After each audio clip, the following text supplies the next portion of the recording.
Chairman of the National Democratic Congress, and this morning we welcome you and thank you for coming to our weekly press conference. This morning, our Public Relations Officer, Randall Robinson, will be dealing with a number of labor-related issues. And I take pleasure in handing over to him and inviting him to address. Yes. Good morning, brothers and sisters of the media, and to all of you who are viewing us online. We are also streaming this broadcast. I will go straight into, before I go into that, to my message on the industrial relations climate. I just want to say that the results of the common entrance, but SEA, CBEA, when I've harkened back to my youngster days with the common entrance. The results are out, we understand, and so we want to say congratulations to all of the youngsters who would have been successful in those examinations, and also to the parents, because we know that this can be a very stressful examination for all concerned, and so we want to bid them all the best as they enter a new phase in their lives. They move out of primary school and into the secondary school at this juncture. So we want to say congratulations to all the successful examinees. This morning, we want to deal with the industrial relations climate in Grenada. And so I'm going to read you a small statement and then elaborate a little bit, and we'll take your questions. The National Democratic Congress is concerned by what we have perceived as the aggressive, adversarial, and disrespectful stance taken by the Keith Mitchell administration in dealing with industrial relations issues. We note that the maintenance of a peaceful industrial climate in a country is important in order to promote stability, investor confidence, and avoid interruption of business at a time when many businesses are struggling to keep their doors open. It appears that in recent times, government has been doing everything to provoke the anger of the workers, and this has resulted in growing frustration among them. Head of the Grenada Trades Union Congress, Kenny James, had called on the government to address the union's legitimate concerns, and the NDC echoes this call. Our party has also been watching closely with growing concern the treatment of the postal workers. And what we notice has been the busting of the union. The NDC calls on the government to make clear its position as it relates to these workers and their future. And of course, the future of the Postal Corporation as it now stands. We are still in the dark as to who is running the Postal Corporation, who owns the Postal Corporation. Is it that it's still a statutory body, or has it been sold? And if so, who are the new owners? The treatment of the nurses and the failure or refusal to address the issue of full-time, long-term employment of nurses. At this juncture, brothers and sisters, if we were paying attention, we would see that nurses are being offered part-time work on a contractual basis when there is a dire need for healthcare professionals, nurses in particular, to attend to the needs of the Grenadian public. In the general hospital and in the field, at the field stations.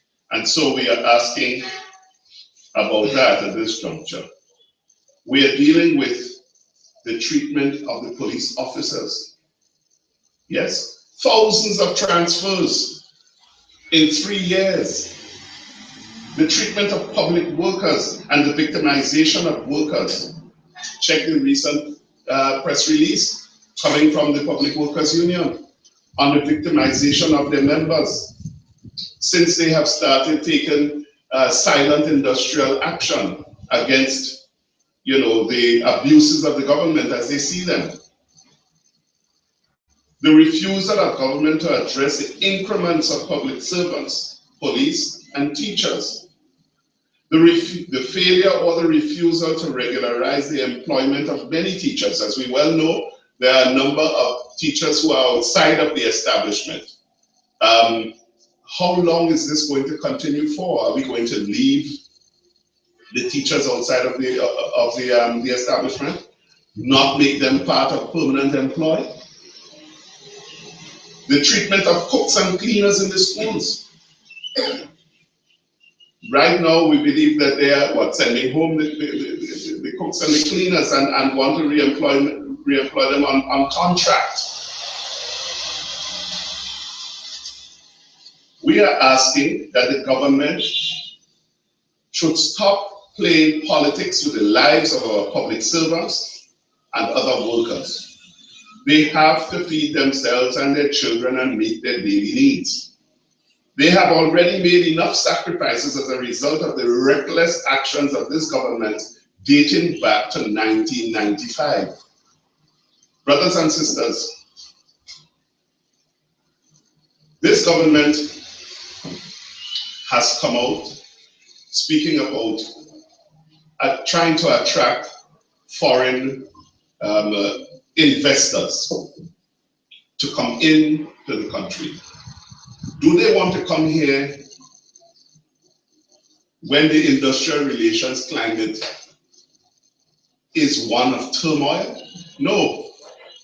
Stability is what attracts foreign direct investment.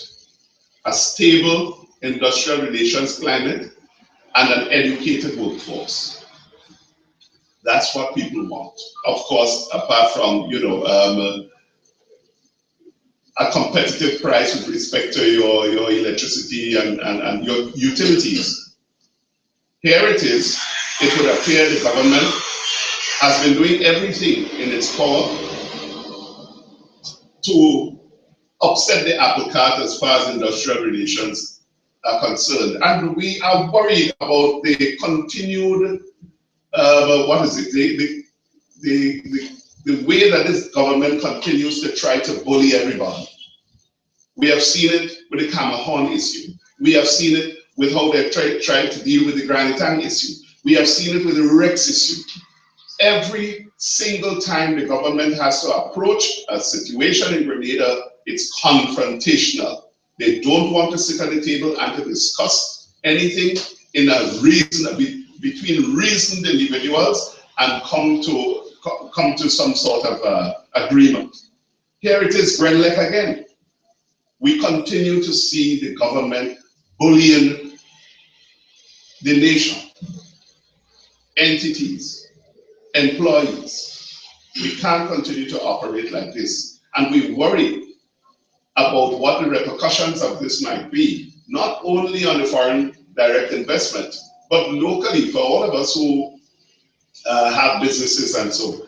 What would happen if the industrial relations climate deteriorates and then businesses start closing and the workers are on the streets and a total breakdown in industrial relations on the island? We've been through this before. Nobody wants to see this again. It does not augur well for the economy. And if we continue to operate with this contract labor mandate, it seems the government has now to change everything. How is this going to impact the economy of the country? People need to plan their lives. Banks are not going to be, and other lending institutions are not going to be comfortable giving big loans to people who are on contract.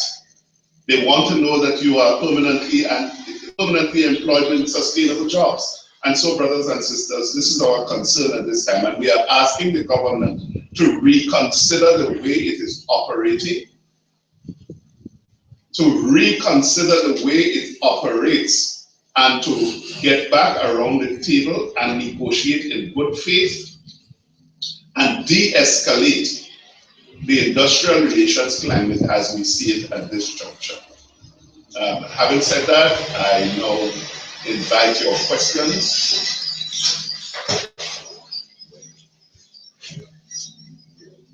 Do you have any questions for Randall? Oh.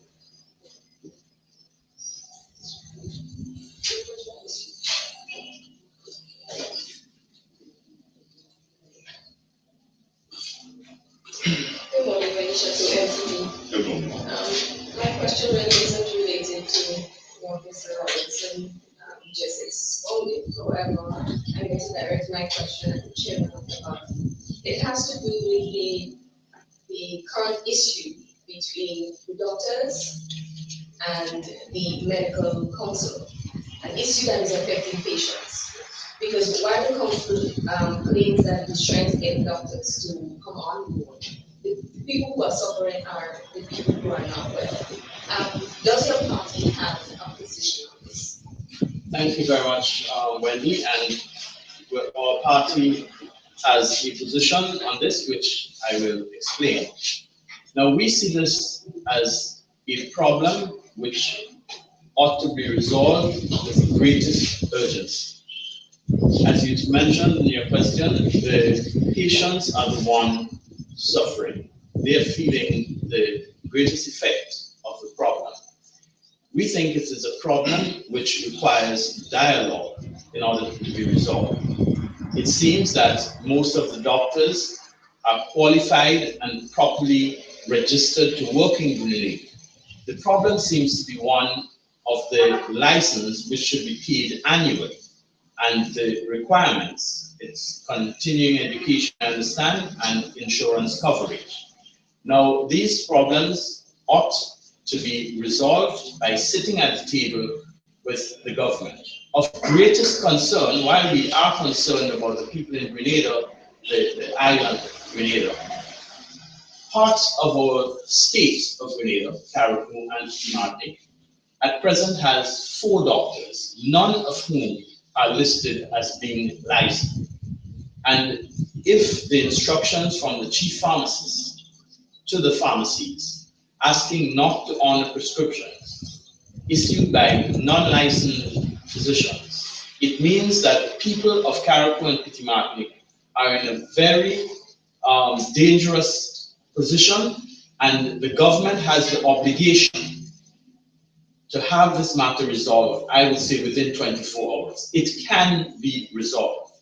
However, we notice that the government has a very confrontational approach to problem solving. This one should be barred from that usual stance. We call on the government to sit with the doctors, the members of the medical association, and the medical dental council, and have this matter resolved. The people of Grenada are looking on, and we are hurting. It must be solved, and it must be solved now. Thank you.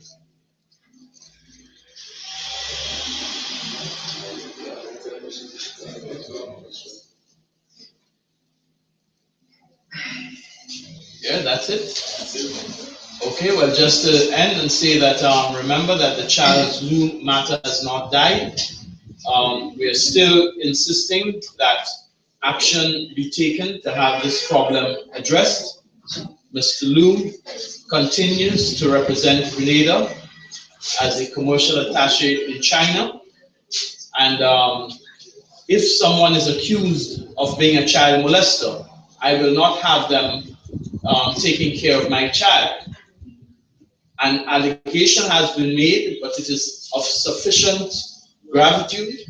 It is a matter which the Securities and Exchange Commission, a reputable institution from a country which is paid global respects, the United States of America, and the action they have taken is an indication that it is not a fly-by-night accusation. Further, and you must, if you go through your files, you will notice that I've been making this call for more than 1 year, that the head of the FIU, the acting head, Mr. Tafawa Pierre, he's in that position being a politically exposed person as described by the Financial Action Task Force and listed in the FIU Act, Chapter 15. It clearly states that a politically exposed person should not be in that position. While Mr. Pierre may have the competence, the credibility, and indeed the integrity to do any job as an officer of the law, it places him in an uncomfortable position And the government has an obligation to him and to the nation to have him removed. Confidence cannot be placed in a government who continues to break the law.